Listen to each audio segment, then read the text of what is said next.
This is a banana. And if you think this is going to derail you from being successful in being unstoppable, by the way, this is chapter 3 of the Unstoppable series. If what you've been poisoned with from an influencer out there, if you're perusing through carnivore land, keto land, low carb land, the whole ancestral health land, animal based, whatever the hell you want to call it. I am so sick of labels. It's mind numbing. But you know what I have found? I can often lay out the greatest or some of the greatest nutritional advice as to what it's going to take for you to build your perfect physique, both in terms of body composition, the retention or addition of new lean muscle mass, the preservation of it, and the reduction of body fat to achieve visually and from a level of performance your best body. And if you know me, you know I'm going to start preaching to you about the virtues of a mostly animal-based, meat-based diet. But because of the world that we're living in that has gotten so broken, I can mention a freaking banana and 25% of you out there just lost your damn minds. You're going to attack me for the freaking banana. I'm tired of the word carnivore because most of you don't really understand what that means in terms of the technical definition. You're going to scream from the rooftops that I'm not carnivore, and carnivore means just meat or just meat and eggs. Some of you might say you should just be eating red meat for the rest of your life. I have been lambasted by people for chicken, for including pork, for having a cup of freaking coffee, for using spices outside of the salt world, for having a freaking banana here and there, or a handful of blueberries, for occasionally indulging in the mortal sin of eating a freaking potato. If that is you, then you're missing the plot. It's not all about what you eat. Yes, that's very important. What is the bulk of the food that you consume? That's important. And we're going to briefly talk about that because it doesn't take much beyond a brief mention. But as you're going to learn, as my content moves forward, and with some of the things that I am incorporating under my coaching umbrella, my coaching entity, what I do, the content that I will be putting forward from here on out, it's going to matter less necessarily about what you eat, but more about what you don't eat and overcoming the psychological paralyzing fear of something that somebody on YouTube told you shouldn't eat. And if you did so, consume that food and, indulge in that little dietary transgression, that somehow everything is off the rails. Number one, I tell my clients that they should strive to live a 90-10 life if they are in the hard throes of a very strict program in order to accomplish a very specific hard result that they are passionately pursuing. But even if you are in that mindset, you're in that trajectory towards a hard goal, number one, you're not always going to be perfect, and striving for absolute perfection is a recipe for absolute disaster, mostly from a psychological level. In the culture that we're in right now, if you're in the ancestral health, low carb, carnivore, keto world, whatever the hell you want to call it, sometimes the most paralyzing part of it is believing that 30 grams of carbohydrate on a particular day has somehow derailed everything and you are an abject failure in everything that you're doing. Have we really gotten to a place in this culture where 30 grams of carbs is some sort of a death sentence? The notion of that is fairly ludicrous. Now, let me just say and qualify that statement with the absolute fact that there are some out there, maybe you listening to this now, who have abused yourself so much over the last couple of years or even decades that your metabolic machinery is broken. You're a train wreck. And yes, you may need to abstain from the consumption of carbohydrate matter, and obviously things like seed oils, processed foods, etc., for a considerable amount of time while you heal yourself. And then in time, once successful in your healing, You can slowly reintroduce some foods back into your diet. But in order to be an absolute machine and unstoppable at any age, yes, I recommend what is referred to as a hypercarnivore diet. And even though the word carnivore has somehow morphed into meaning for many only the consumption of meat and striving every day to be near zero carbohydrate, that's not technically what a carnivore diet is. Technically, and you can disagree, I don't care anymore. Technically, a carnivore diet, the word carnivore is short for the term hypercarnivore, which the literal definition of hypercarnivore is a diet where 70% or more of the food you're consuming is coming from animal-based sources. And the other 30% is open to interpretation, as I always say, based on your needs, your goals, your metabolic health, your level of tolerance to certain foods. So while some of the people that I consult with, work with, and have as clients may only be consuming 3% of their intake from foods outside of the meat and animal-based realm, some are consuming 20%, some are consuming 6%. It's all over the map. So my criteria for most people is, let's start with thinking about, let's call it a hypercarnivore diet. I don't give a shit. I don't care how you classify me. I don't care what clique that I fall into, what level of community acceptance I get. If you're sitting out there with a smug look on your face and you have this look and you have this thought that you are stricken, this guy's not carnivore, then don't listen. But if you're a little bit more rational, logical thinking human that thinks a little bit outside the box and understands that every human being is different with different needs, different goals, different desires, different machinery, then let's work towards a common goal of finding the simple nuances to what might work for you and what might not, and let's find a plan that works for you. So what are the criteria of a plan that works for you? So I tell all of my clients, let's start by adopting a predominantly animal-based diet, where the overwhelming majority of your foods are coming from meat and eggs. And when I say meat, that means all meat. That means red meat, beef, could be venison, could be bison, could be elk, could be, it could be poultry, fish, shellfish, whatever. Eggs, definitely. Maybe even some raw dairy. Phenomenal for many people. And if you can't tolerate that, or if you don't like that, or if that doesn't work for you, spoiler alert, just omit it. Find what works best for you. So consuming a diet where you want to be able to work optimally, and be the best highly functioning human you can possibly be, and be, the whole point of this series, as unstoppable as humanly possible, regardless of what your age is. If you are one of those people who simply does better on near zero carbohydrate all the time, pay attention, quote me on this, continue doing what you're doing. I made a pledge many, many years ago that outside of clicks and follows and likes and clients, whatever, I'm going to tell you what I think works, even if it's to my detriment in terms of internet popularity. So there have been multiple times where I have taken, let's use my female population, for example, where one of the multiple dozens of women who have come to me and made such a claim, and I have said simply this. Now, if I found that they were in a steep energy or caloric deficit for super long term, the first thing I do is raise their total volume of food. Oftentimes things improve.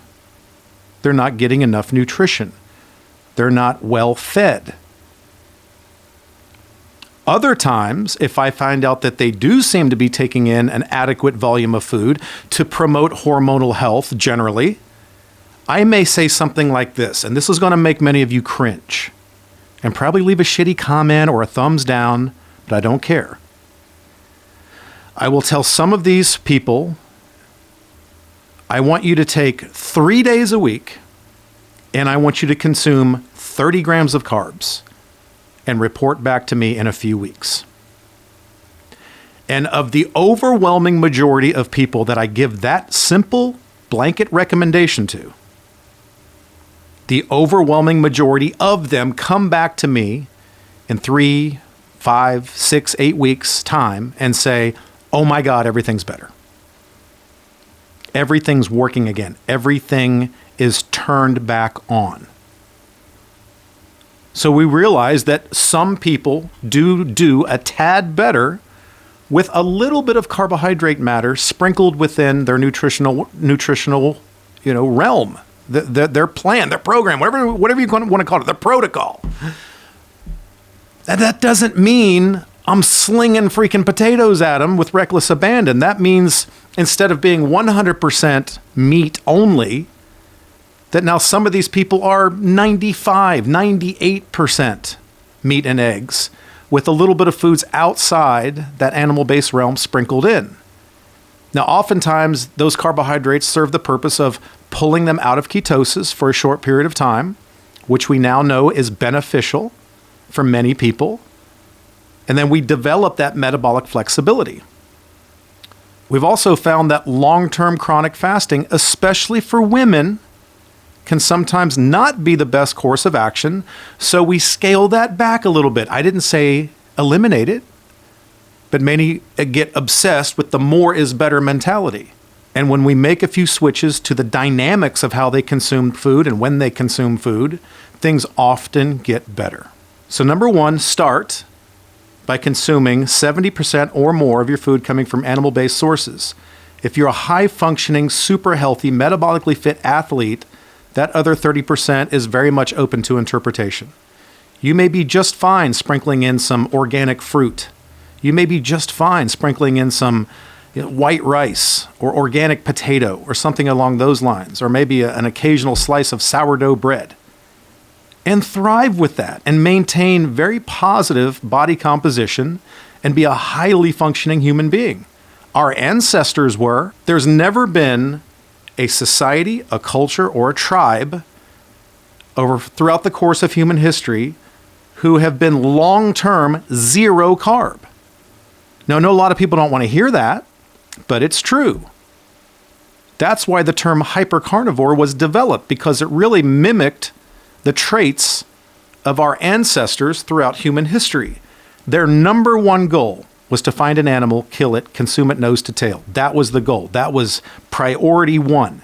But in those cases where a kill wasn't achieved, and through certain lean times when animals were not as plentiful, could be based on climate, could be winter, could be certain hunting areas had been ravaged and they need to seek new areas to try to cultivate animals. There was always a time, even though it was small, where they would have to scavenge, gather, etc., to make up the difference for when meat wasn't as plentiful. But the number one goal was always the consumption of highly nutrient-dense meat and gathering as much and as many eggs as they possibly could. So if you want to be unstoppable, strive to consume as much animal-based foods as humanly possible, but don't freak the hell out if you occasionally have a freaking banana right before a hard workout, especially. I assure you, you won't die. Now, how do I put this together for people who have made a decision to embark on an unstoppable protocol to be the best that they can be? How would you build that program?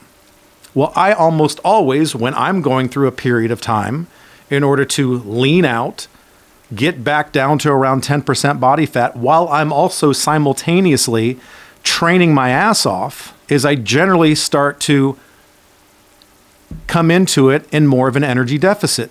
Obviously, that works. With my output increased, my consumption or volume of food reduced, I will then start to free up stored body fat to make up the difference that I've lost with the lack of energy that I have diminished. But I also want to make sure that I'm being well nourished and I don't go too deep, because if you remove too much volume of food, then your body might send the signal that you may in fact be starving, or you're a shitty hunter, one of the two. And over the course of too much time, being in too steep of an energy deficit, your body will start to slow down and shut down for preservation of life. It only makes sense. So if you want to use calories, that's fine. So you wanted to try to be in maybe a 300 to 500 calorie deficit, or take your total volume or mass of food down a notch until you find the sweet spot where you start seeing regular, systematic improvement of body fat reduction over time. Not too fast, but maybe 1 pound to 3 pounds a week here and there. And then you know you've kind of found your sweet spot. So you're nourishing yourself and you're helping hormonal output thrive from the consumption of animal-based sources, but you're also working in a fairly sustainable program by not completely freaking the hell out if you do consume some foods outside of that animal-based realm. So if you want to do the math, because I know there are people out there that want to, and I think that's totally fine, I usually start by consuming 1.25 grams of protein per pound of goal body weight. So I remember early in 2024, I had put on a few pounds through the winter, which is fine. I have no issue with that. But I was working toward a goal, and I gave myself 12 weeks, and I started on April the 1st. And from April the 1st until June the 6th, I lost 26 pounds, primarily body fat. So my goal was to get down to 190 pounds, which would be lean, fit, athletic, still retaining some muscle. So I consumed 1.25 grams of protein per pound of my goal body weight, which was 190 pounds. That was my first calculation because I want to prioritize protein first. That's the macro. Now fat, my energy component predominantly, I pulled back down on that energy component because if you reduce the energy component, once again, your body will start to free up stored body fat to make up the difference that you're subtracting. So I started by consuming 0.7 grams of fat per pound of goal body weight. And then throughout the course of the 12 weeks, I did a little downward arc and then back up again. So after about 30 days, I took that 0.7 grams of fat per pound of goal body weight, and I slowly reduced it down to 0.5 grams of fat per pound of goal body weight. And the body fat really started to come off through that dietary intervention and through the increased output of hard training in the gym, and including a very rigorous rucking schedule that went 5 days per week. The combination of the three, sustained with minimal dietary transgressions, resulted in me losing 26 pounds and achieving some of the best level of fitness and performance that I've ever achieved in my entire athletic career, which spans 30 years. Now, I did incorporate some carbohydrate around training. If you're not new to my content, then you know that this is something that I've done for years, without any care or concern of the repercussions from the carnivore police. I don't care if I get my membership revoked, and I don't care if you tear up my card, because I know logically and rationally, if I choose to consume 30 to 50 grams of carbohydrate around training, that's only going to serve me well, and I can take advantage of that small consumption of high octane energy that my body chooses to burn first through the course of high intensity muscular contractions. It also gives me a small bump in insulin, which is not a bad thing, because my predominant amount of time, I am in a glycogen deficit. I am in a glycogen reduced state. I have very little until I consume that little bit around training. Now, as I come into my pre-workout meal, if I choose to have said banana or a little bit of white rice or something to that effect, I have slept all night. Of course, I've been fasted. Wake up the next morning. My first meal is generally always protein and fat, animal-based foods. So as I come into that pre-workout 30 grams of carbs right before I'm about to go crush it in the gym and go out on a 45-minute to a 1-hour ruck with 50 pounds on my back, I may choose to consume 35 grams of carbs. My body's going to soak up those carbohydrates like a dry sponge. I'm immediately going to flip a switch out of fat burning mode, which is fine, into performance mode, and I'm going to utilize those 30 grams of carbohydrates like throwing dry leaves on a fire. Use those for quick, high-intensity muscular contractions through the training process, and by the time that ruck is finished, those carbs are gone. And I've suffered no ill effects from them whatsoever because I am a metabolically healthy individual. And then the remaining part of my day is going to be back to almost all protein and fat. I'm not afraid of a little bit of carbohydrate in a responsible, productive amount around bouts of high intensity output. Have we really gotten to a place in our culture where 30 grams of carbs is a death sentence? For the overwhelming majority of you, it's not. But if you are, again, metabolically distressed and completely broken, if you're morbidly obese, approaching pre-diabetes, if you have some sort of serious array of metabolic dysfunction, then yeah, you may need to take a period of time and reduce those carbohydrates to near zero until you repair the damage, and then you just experiment with small amounts after the fact, reintroducing them back in down the road. That's how I look at human nutrition. It is a very ancestral, logical, rational approach, and the overwhelming majority of the foods that I consume are very clean and free of seed oils, simple sugars, and processed foods. The real dilemma lies in falling off the wagon and eating fast food, consistent restaurant food. No matter how fancy schmancy your restaurant is, I promise you, 99.9% of them are cooking everything in seed oils. I greatly reduce alcohol to near zero. And I pay far more attention to omitting the toxic foods that would derail me than I am worried about a fucking banana. Because ultimately, as I've said in previous videos, in order to succeed on any dietary protocol long-term, it has to be sustainable. So being unstoppable, your nutrition plan has to be clean, free of processed food, processed sugars, all seed oils. That's the top criteria. 70% or more of your foods need to be coming from animal-based sources, and the closer, maybe to 80 or 90%, probably the better. And when you do, here and there, consume a small amount of carbohydrate from maybe some organic fruit, certain maybe lower oxalate vegetables that you tolerate well. I love onions, so I eat them on occasion. I may have a little bit of white rice or a little bit of potato around hard training bouts, and every once in a while, my wife and I might say, hey, you know what sounds good with this ribeye on Saturday night before we watch a movie? A potato. And that's okay. Because when you look at my total volume of food, say for the week, if you put it on a pie chart, the carbohydrate portion of that pie chart would be a minute, almost not visible amount. So the criteria of being unstoppable with your diet is making the synergy of your nutrition that's combined with your hard training efforts and your recovery efforts and those little X factor things that bring it all together, like adequate sun exposure, lack of blue light stimulation after sunset especially, getting all the toxic bullshit out of your life and off of your skin, getting 7 to 8 hours of sleep per night, because that's when the magic happens. I assure you that if you incorporate exactly what I just mentioned in terms of your dietary protocol, you will absolutely thrive and be unstoppable at any age.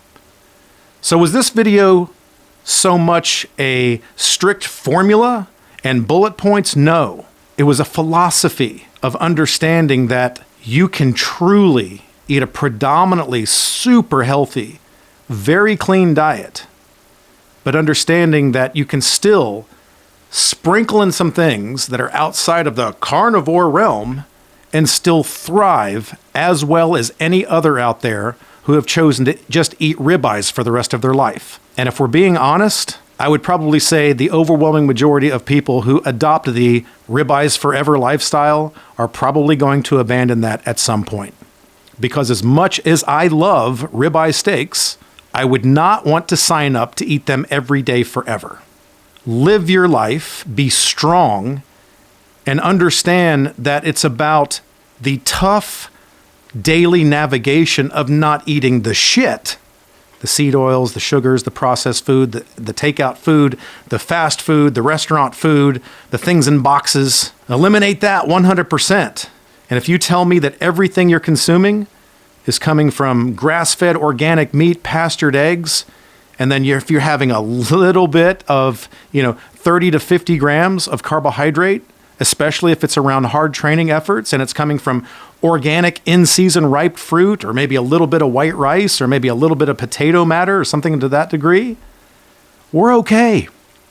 If that is the protocol that you adopt and you do that in synergistic concert with the other elements of your training and recovery, then you are truly going to be unstoppable.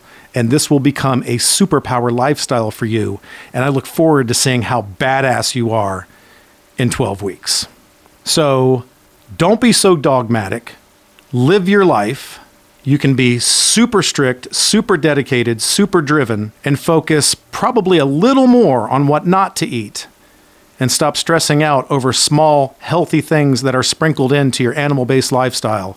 And you will ultimately, from a physiological aspect and from a psychological aspect, be better served for it. Coach Rob out.